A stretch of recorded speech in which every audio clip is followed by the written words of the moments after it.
6. About this time, an ambitious young reporter from New York arrived one morning at Gatsby's door and asked him if he had anything to say. "Anything to say about what?" inquired Gatsby politely. "Why, any statement to give out." It transpired after a confused 5 minutes that the man had heard Gatsby's name around his office in a connection with which he either wouldn't reveal or didn't fully understand. This was his day off, and with laudable initiative he had hurried out to see. It was a random shot, and yet the reporter's instinct was right. Gatsby's notoriety, spread around by hundreds who had accepted his hospitality and so became authorities upon his past, had increased all summer until he fell just short of being news. Contemporary legends such as the underground pipeline to Canada attached themselves to him. And there was one persistent story that he didn't live in a house at all, but in a boat that looked like a house and moved secretly up and down the Long Island shore. Just why these inventions were a source of satisfaction to the James Gats of North Dakota isn't easy to say. James Gats, that was really, or at least legally, his name. He had changed it at the age of 17, and at the specific moment that witnessed the beginning of his career when he saw Dan Cody's yacht drop anchor over the most insidious flat on Lake Superior. It was James Gats who had been loafing along the beach that afternoon in a torn green jersey and a pair of canvas pants. But it was already J. Gatsby who borrowed a rowboat, pulled out to the Tuolumne, and informed Cody that a wind might catch him and break him up in a half an hour. I suppose he'd had the name ready for a long time, even then. His parents were shiftless and unsuccessful farm people. His imagination had never really accepted them as his parents at all. The truth was that J. Gatsby of West Egg, Long Island, sprang from his platonic conception of himself. He was a son of God, a phrase which, if it means anything, means just that he must be about his father's business, the service of a vast, vulgar, and meretricious beauty. So he invented just the sort of J. Gatsby that a 17-year-old boy would like to invent, and to this conception he was faithful to the end. For over a year he had been beating his way along the south shore of Lake Superior as a clam digger and a salmon fisher, or in any other capacity that brought him food and bed. His brown, hardening body lived naturally through the half-fierce, half-lazy work of the bracing days. He knew women early, and since they spoiled him, he became contemptuous of them, of young virgins because they were ignorant, or of others because they were hysterical about things which in his overwhelmed self-absorption he took for granted. But his heart was in a constant turbulent riot. The most grotesque and fantastic conceits haunted him in his bed at night. A universe of ineffable gaudiness spun itself out of his brain while the clock ticked on the washstand and the moon soaked with the wet light his tangled clothes upon the floor. Each night he added to the pattern of his fancies until drowsiness closed down upon some vivid scene with an oblivious embrace. For a while these reveries provided an outlet for his imagination. They were a satisfactory hint of the unreality of reality, a promise that the rock of the world was founded securely on a fairy's wing. An instinct towards his future glory had led him, some months before, to the small Lutheran college of St. Olaf's in southern Minnesota. He stayed there 2 weeks, dismayed at its ferocious indifference to the drums of his destiny, to destiny itself, and despising the janitor's work with which he was to pay his way through. Then he drifted back to Lake Superior, and he was still searching for something to do on the day that Dan Cody's yacht dropped anchor in the shallows along shore. Cody was 50 years old then, a product of the Nevada silver fields, of the Yukon, of every rush for metal since '75. The transactions in Montana copper that made him many times a millionaire found him physically robust, but on the verge of soft-mindedness, and, suspecting this, an infinite number of women tried to separate him from his money. The none too savory ramifications by which Ella Kay, the newspaper woman, played Madame Maidon to his weakness and sent him to sea in a yacht were common property of the turgid journalism in 1902. He had been coasting along all too hospitable shores for 5 years when he turned up as James Gats's destiny in Little Girl Bay. To young Gats, resting on his oars and looking up at the railed deck, that yacht represented all the beauty and glamour in the world. I suppose he smiled at Cody. He had probably discovered that people liked him when he smiled. At any rate, Cody asked him a few questions. One of them elicited the brand new name, and found that he was quick and extravagantly ambitious. A few days later he took him to Duluth and bought him a blue coat, 6 pairs of white duck trousers, and a yachting cap. And when the Trulumi left for the West Indies and the Barbary Coast, Gats left too. He was employed in vague personal capacity. While he remained with Cody, he was in turn steward, mate, skipper, secretary, and even jailer, for Dan Cody sober knew what lavish doings Dan Cody drunk might soon be about, and he provided for such contingencies by reposing more and more trust in Gatsby. The arrangement lasted 5 years, during which the boat went 3 times around the continent. It might have lasted indefinitely, except for the fact that Ella Kay came on board one night in Boston, and a week later Dan Cody inhospitably died. I remember the portrait of him up in Gatsby's bedroom, a grey, florid man with a hard, empty face, the pioneer debauch, who, during one phase of American life, brought back to the eastern seaboard the savage violence and the frontier brothel and saloon. It was indirectly due to Cody that Gatsby drank so little. Sometimes in the course of gay parties, women used to rub champagne into his hair. For himself, he formed the habit of letting liquor alone. And it was from Cody that he inherited money, a legacy of $25,000. He didn't get it. He never understood the legal device that was used against him, but what remained of the millions went intact to Ella Kay. He was left with his singularly appropriate education. The vague contour of J. Gatsby had filled out to the substantiality of a man. He told me all this very much later, but I've put it down here with the idea of exploding those first wild rumors about his antecedents, which weren't even faintly true. Moreover, he told it to me at a time of confusion, when I had reached the point of believing everything and nothing about him. So I take advantage of this short halt, while Gatsby, so to speak, caught his breath, to clear this set of misconceptions away.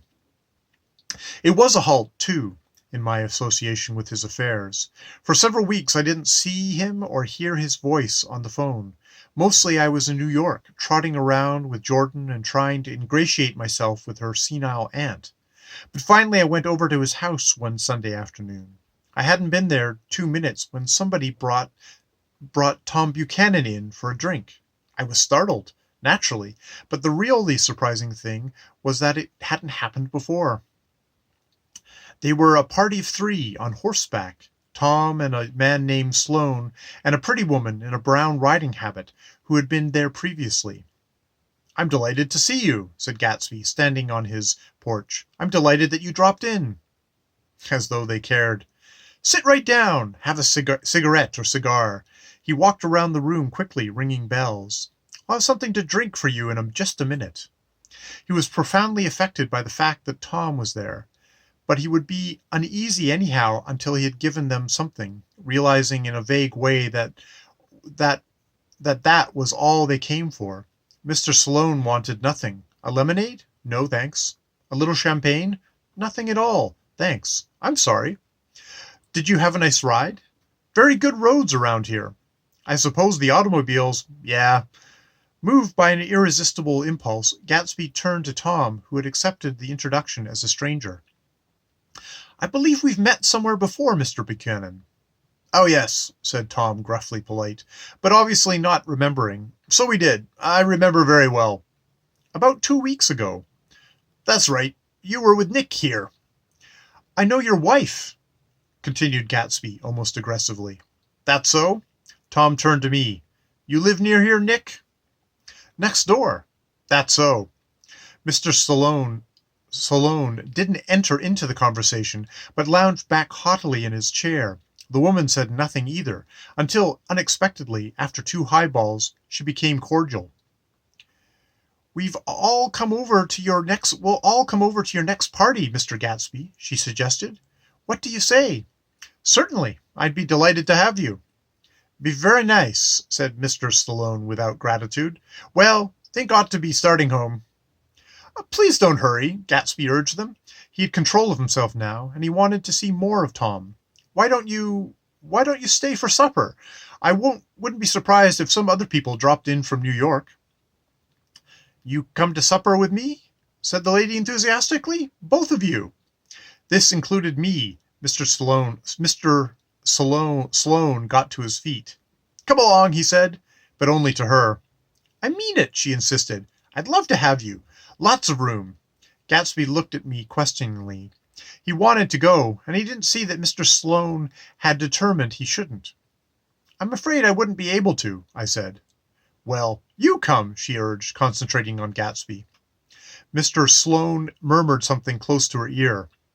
We won't be late if we start now, she insisted aloud. I haven't got a horse, said Gatsby.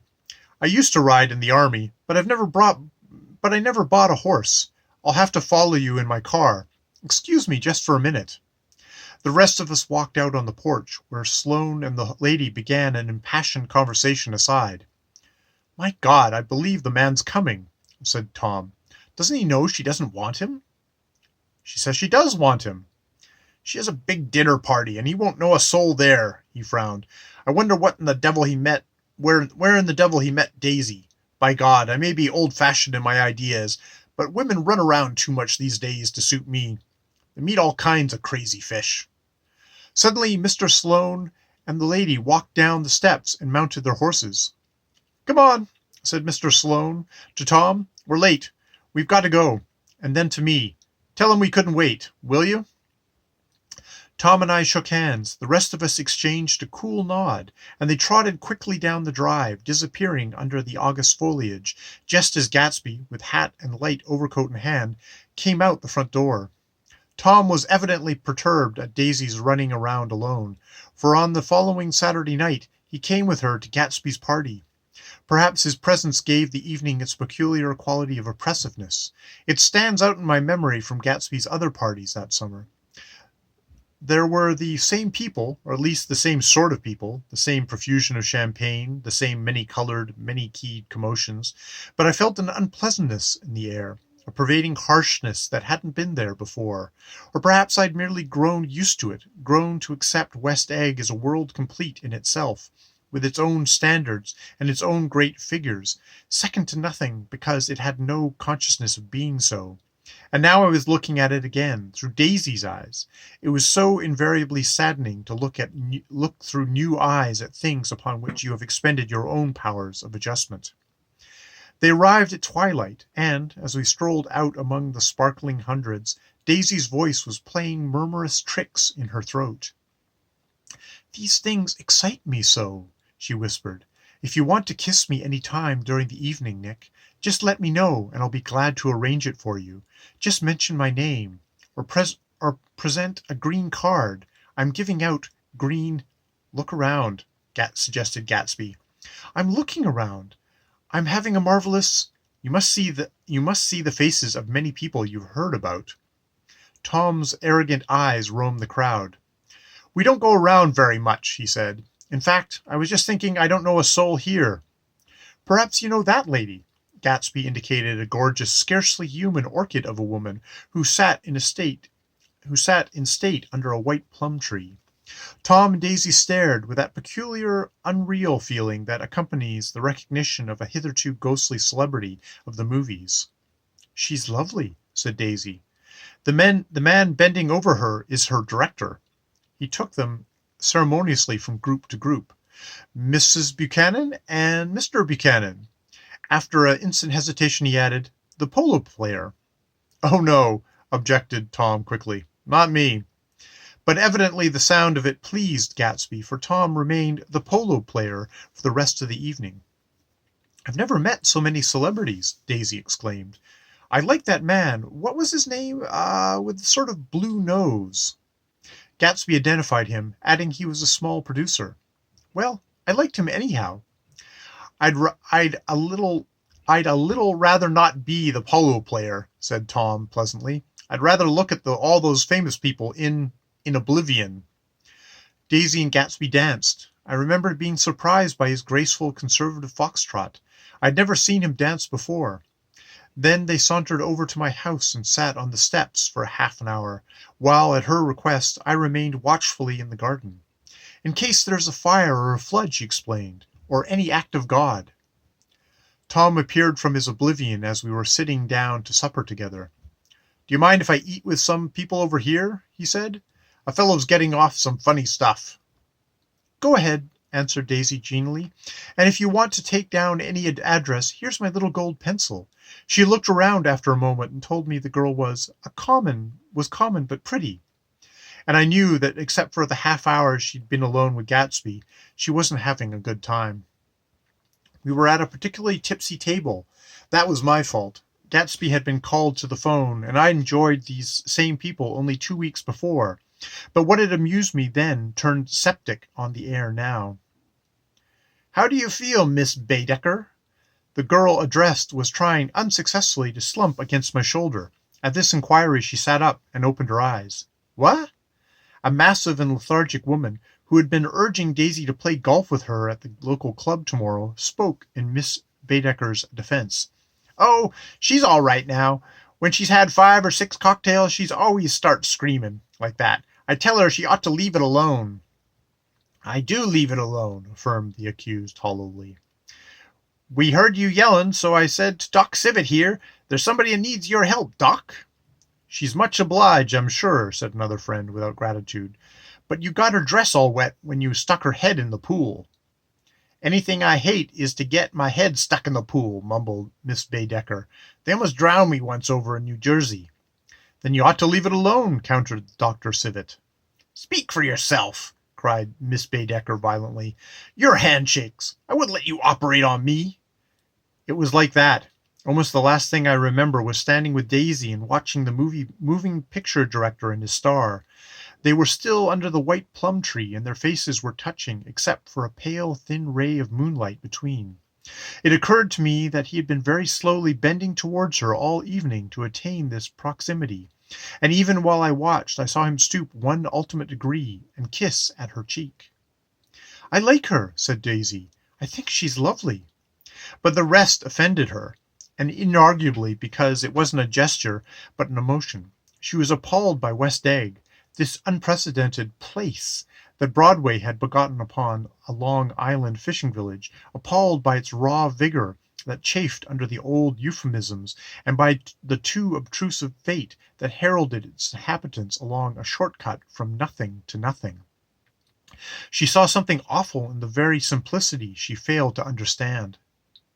I sat on the front steps with them while they waited for their car. It was dark here in front. Only the bright doors sent 10 square feet of light volleying out into the soft black morning. Sometimes a shadow moved against the dressing-room blind above, gave way to another shadow, an indefinite procession of shadows, who rouged and powdered in invisible glass, in an invisible glass. "Who's this Gatsby, anyhow?" demanded Tom suddenly. "Some big bootlegger?" "Where'd you hear that?" I inquired. "I didn't hear it. I imagined it. A lot of these newly rich people are just big bootleggers, you know." "Not Gatsby," I said shortly. He was silent for a moment. The pebbles of the drive crunched under his feet. "Well, he certainly must have strained himself to get this menagerie together." A breeze stirred the gray haze of Daisy's fur collar. "At least they're more interesting than the people we know," she said with an effort. "You didn't look so interested." "Well, I was." Tom laughed and turned to me.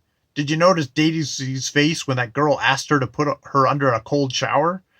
Daisy began to sing with the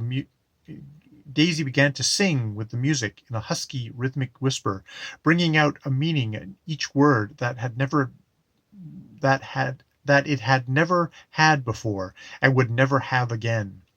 When the melody rose, her voice broke up sweetly, followed it, in a way contralto voices have, and each change tipped out a little of her warm human magic upon the air. "Lots of people come who haven't been invited," she said suddenly. "That girl hadn't been invited. They simply forced their way in, and he's too polite to object." "I'd like to know who he is and what he does," insisted Tom, "and I think I'll make it a point of finding out." "I can tell you right now," she answered. "He owned some drugstores, a lot of drugstores. He built them up himself." The dilatory limousine came rolling up the drive. "Good night, Nick," said Daisy. Her glance left me and sought the lighted top of the steps, where 3 o'clock in the morning, a neat, sad little waltz of that year, was drifting out the open door. After all, in the very casualness of Gatsby's party, there were romantic possibilities totally absent from her world. What was it up there in the song that seemed to be calling her back inside? What would happen now in the dim, incalculable hours? Perhaps some unbelievable guest would arrive, a person infinitely rare and to be marveled at, some authentically radiant young girl who, with one fresh glance at Gatsby, one moment of magical encounter, would blot out those 5 years of unwavering devotion. I stayed late that night. Gatsby asked me to wait until he was free, and I lingered in the garden until the inevitable swimming party had run up, chilled and exalted from the black beach, until the lights were extinguished in the guest rooms overhead. When he came down the steps at last, the tanned skin was drawn unusually tight on his face, and his eyes were bright and tired. "She didn't like it," he said immediately. "Of course she did." "She didn't like it," he insisted. "She didn't have a good time." He was silent, and I guessed at his unutterable depression. "I feel far away from her. It's hard to make her understand."